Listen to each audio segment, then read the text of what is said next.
When you think of the Ramayana, your mind probably jumps straight to Ayodhya, right? Or maybe Lanka.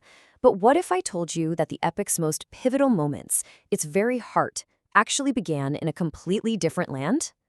Okay, let's dive into this incredible journey through the Ramayana of Bihar. So take a look at this beautiful art style. This is Madhubani painting, and it isn't just illustrating the story, it's part of the story. The legend goes that King Janak himself commissioned these paintings to celebrate the wedding of his daughter Sita to Lord Rama. So the art is the story, and the story is the art. Pretty amazing, right?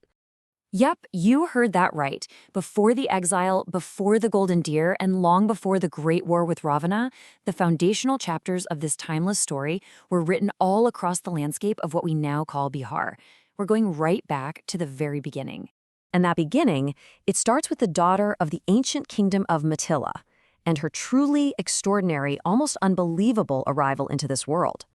It's a really fascinating question, isn't it? For Sita, her journey didn't start in some heavenly realm or even a grand royal palace. Nope, it started with the earth itself and under the most difficult circumstances imaginable. So the story in the Valmiki Ramayana goes that the kingdom of Mithila was suffering through a just devastating 12-year famine. In a desperate act of faith, King Janaka was told that to bring back the rains, he, the king, had to perform the humble task of a farmer and plow a barren field himself. And as the king was plowing, his furrows strike something hard. It was an earthen casket, and inside he found a baby girl. He named her Sita, which literally means furrow in Sanskrit, a divine child born directly from the earth. And the exact spot where this is said to have happened? It's now the sacred site of Punaoradham, a place of pilgrimage you can actually visit today. And this site's importance is absolutely booming today. The Bihar government has approved a massive redevelopment plan for Punaoradham with a budget of over 882 crore rupees. That tells you just how seriously this heritage is being taken, on a scale that's right up there with the Ram Janmabhoomi in Ayodhya. It's all part of this huge wave of cultural and spiritual revival. Okay, so from a divine birth, the story naturally moves to a divine meeting. This is where destiny steps in, all within a secret garden in the heart of Mithila. In Tulsidasa's epic poem, the Ramadvaitamanas, there's a famous verse that just beautifully describes this moment. It says that Lord Rama and his brother Lakshmana were filled with this immense joy upon seeing the beautiful garden and its serene lake. The stage was perfectly set for something historic. And this place, now known as Bog Tarog in Fulhar, is believed to be that very garden. I mean, just picture the scene for a second. Sita arrives to gather flowers for her daily worship, at the exact same time that Rama and Lakshmana show up to do the same for their guru. Two separate paths, both guided by duty, just intersect in one single fated moment. And this wasn't just some fleeting chance encounter. No way. The Balakanda of the Ramayana describes this first glance as this moment of profound connection. It was a fated meaning that would set in motion every single event that defines the entire epic. But before Rama was a husband or an exiled king, he was a young prince, learning from the great sage Vishwamitra. And his earliest trials, the moments that really forged him into a hero, they also took place on the soil of Bihar. We're talking about the region of Bakar, which was anciently known as Sida Shramm, or the Hermitage of the Perfected. Sounds pretty epic, right? Well, according to the Puranas, this was no ordinary place. It was a spiritual powerhouse, where Vishwamitra's ashram was constantly being attacked by demons during sacred rituals. So it was right here, in the forest of Buxar, that a young Rama faced his first massive test, defeating the absolutely fearsome demoness Tajika.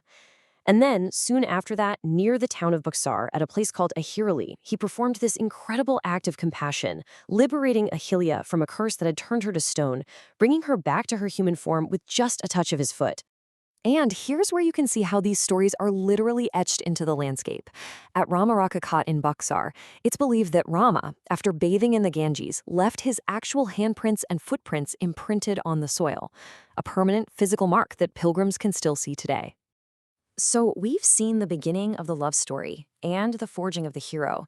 Now, let's explore how this epic legacy is still so alive, woven into the culture and geography of modern Bihar, breathing life into the land itself. The story doesn't end with the wedding, of course.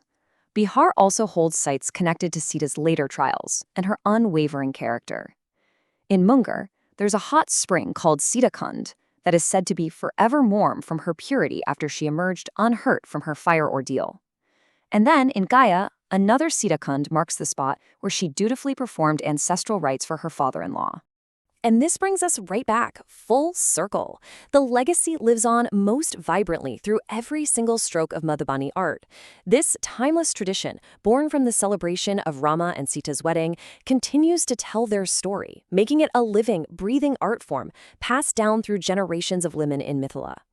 And today, this living legacy is getting the formal recognition it deserves. The Bihar government's Ramayana circuit is this ambitious project to develop all these key sites, weaving the scattered chapters of the epic back into a single, real-world pilgrimage. It's like they're mapping an ancient story onto a modern landscape for all of us to experience.